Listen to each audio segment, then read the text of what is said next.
Government seems to believe that the odd-even scheme is the solution to the alarming pollution levels in the national capital, but the Green Tribunal has repeatedly expressed its doubts. Now the Delhi government has filed a fresh review petition before the NGT in connection with this policy, requesting to exempt two-wheeler and women drivers for 1 year or till 2,000 additional buses are engaged. It's also requested that the NGT directs neighbouring states to implement the odd-even scheme as well. Meenakshi is with us with more details. Meenakshi, take us through the details of what it is that the Delhi government now has to say to the Green Tribunal.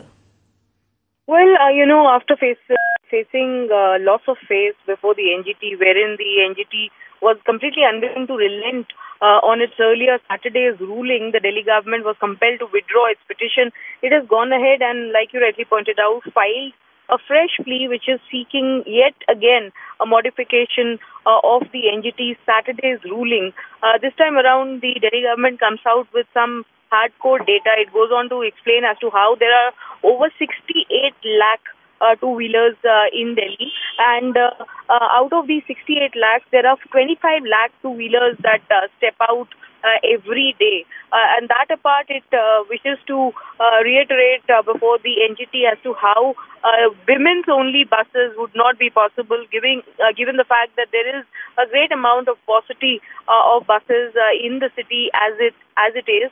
And like you rightly pointed out, this time around it has come out with a new proposal seeking to invoke the NGT's jurisdiction to extend to even the neighbouring states of Haryana, and to ask the NGT to even order for the neighbouring states to come out with this policy of odd-even. What is very interesting is, as this review has been filed before the NGT, it will be considered afresh.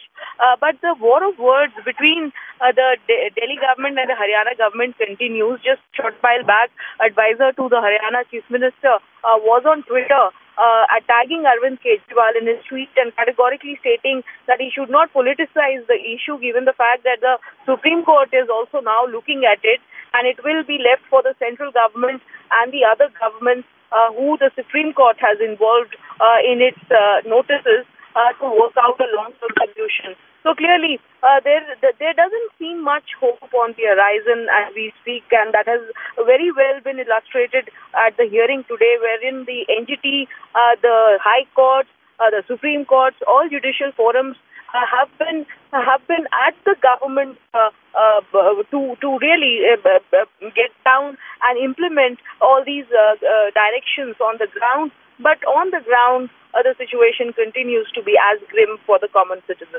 Back to you. All right, Meenakshi, thanks so much for joining us and giving us all of those updates. Now, while the pollution levels in the national capital continue to remain alarming, former Solicitor General and Senior Advocate Hari Salve believes that the centre cannot be complacent about this. In an exclusive conversation with Mirror Now, Hari Salve, who has been the amicus curiae in the air pollution matters, said that the centre must take responsibility. If we drive our city to the point which we had reached a few days back, we have to shut down for 48 hours. Schools, colleges, all institutions which do not have any emergency work, offices, all have to shut down. If they have to work, they can work electronically or whatever. We people have to realize, yes, it's an inconvenience, yes, there will be a loss of business, but ultimately, we have to do what we have to do. I mean, the first priority of every person is to breathe.